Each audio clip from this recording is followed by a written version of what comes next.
Pernah nggak sih kalian membayangkan bahwa dari stoa atau teras bangunan Yunani klasik yang dipakai filsuf Zeno untuk mengajar akan terlahir buah-buah pemikiran filsafat yang kini dikenal dengan Stoicism.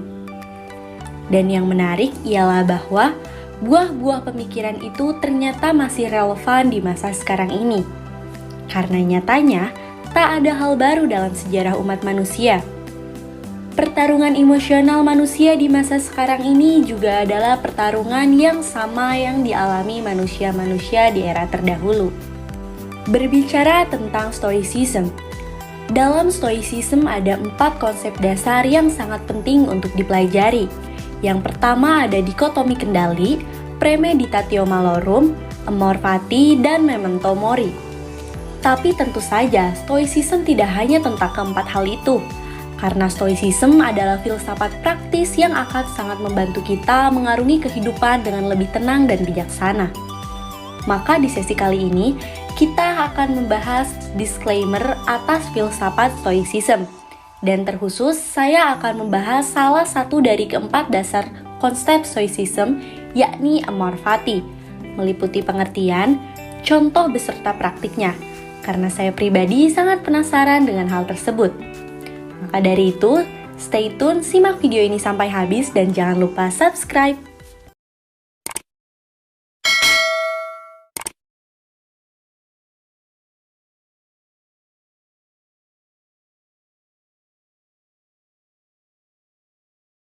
Filosofi bukanlah sebuah tujuan, tetapi hanya sebuah alat untuk mengenali dan melihat sesuatu yang lebih besar dan indah. Sesungguhnya dunia ini pada dasarnya dipenuhi dengan logos spermatiku atau benih-benih kecerdasan. Ilmu pengetahuan yang dikembangkan manusia berupa sastra, matematika, musik, filsafat, dan ilmu-ilmu lain memberikan wawasan, inspirasi, kebijaksanaan yang pada akhirnya mengarah pada sumber kebijaksanaan itu sendiri. Semua bentuk kecerdasan hanya mungkin diciptakan oleh kecerdasan yang tertinggi, yakni Tuhan. Karena segala bentuk kebenaran yang ditemukan melalui ilmu pengetahuan termasuk filsafat sebenarnya mengarah kepada kebenaran utama yang tertinggi. Maka sebenarnya, mempelajari filsafat sepatutnya adalah untuk semakin dekat dengan sumber kebijaksanaan itu sendiri, sehingga filsafat sekali lagi bukanlah tujuan, ia hanyalah jalan. Berbicara tentang filsafat Stoicism, kita harus menyangkal bahwa filsafat tersebut bukanlah sebuah quick fix atau perbaikan yang cepat. Lantas, jika membaca, memahami teks Stoicism dan bahkan menonton video ini di level kognitif, tidak lantas membuat kita mencapai kebahagiaan yang sempurna dan ketenangan dalam menghadapi kesulitan serta penderitaan. Karena, saya pribadi percaya bahwa kebahagiaan yang sesungguhnya adalah berkat dari Tuhan yang Maha Kuasa. Dialah yang memberikan segala yang baik-baik. Tetapi, filsafat akan bisa menjadi laku hidup apabila kita sudah mampu beranjak dari level kognitif ke level afektif, dari otak ke hati. Ketika ini terjadi, filsafat tak lagi hanya sebagai konsep di kepala, tetapi telah menjelma dalam bentuk perilaku. Karena prinsip-prinsip Stoicism yang terlihat sesederhana ini sebenarnya tidak akan mudah dilakukan di konteks kehidupan nyata. Cause sometimes you need to learn it the hard way.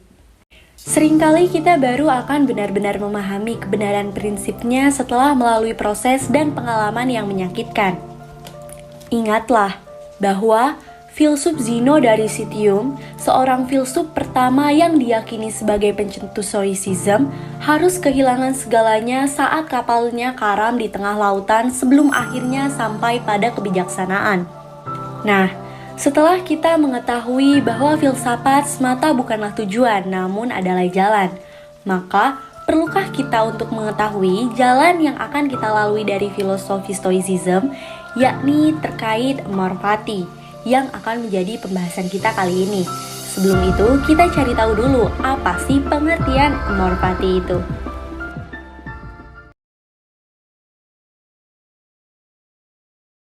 Amor fati berasal dari bahasa Latin, yaitu mencintai takdir.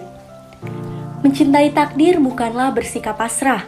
Justru dengan menerima takdir sebagai bagian dari perjalanan hidup, orang bisa memperoleh kekuatan untuk bertahan. Pergulatan hidup ini mendorong kita untuk menerima dunia dan kemudian memaknainya dengan segenap aspek yang ada padanya.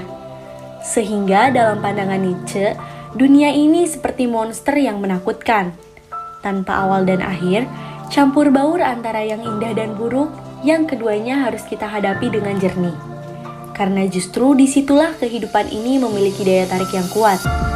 Hidup ini ditutupi oleh selubung emas, artinya diselubungi oleh berbagai kemungkinan indah yang memberinya garis tubuh menjanjikan, penuh keraguan, sopan, ironis, membangkitkan welas asih dan menggoda.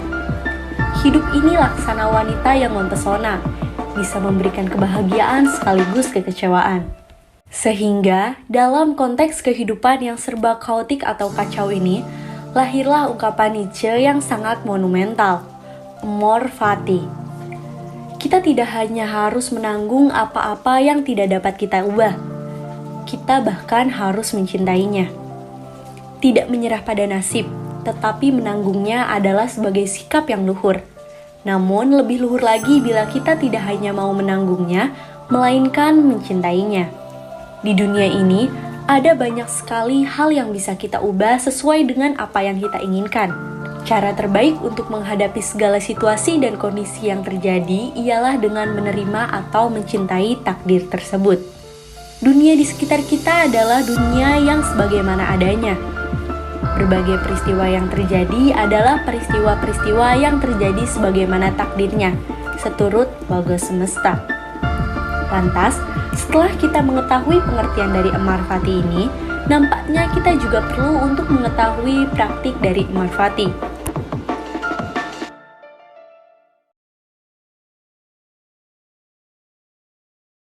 Nah, salah satu contoh nyata amor fati yang dilakukan oleh bapak filosofi, Socrates tentunya.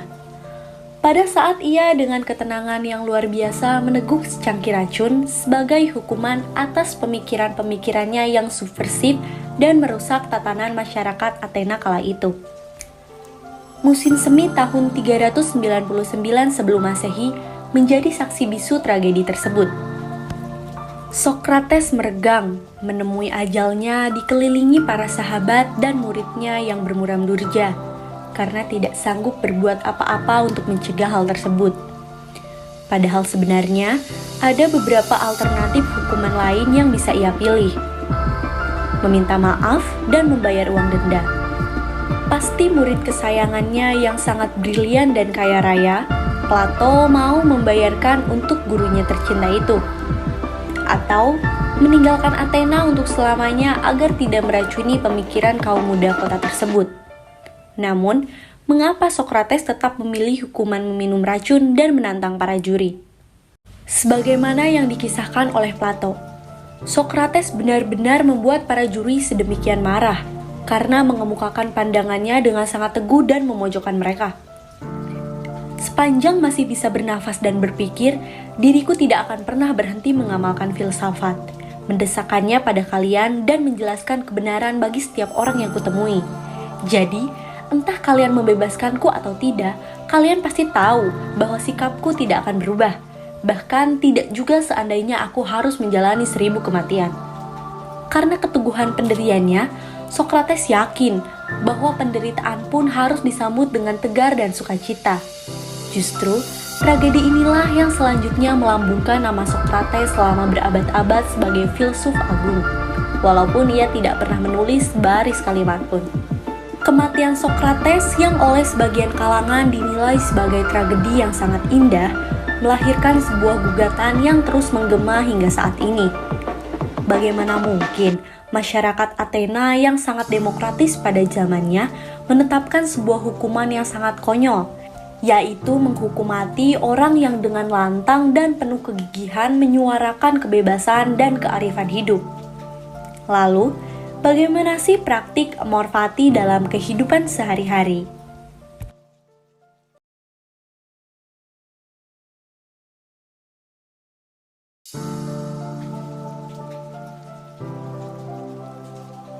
Kalimat tersebut merupakan ekspresi dari Amor Fati.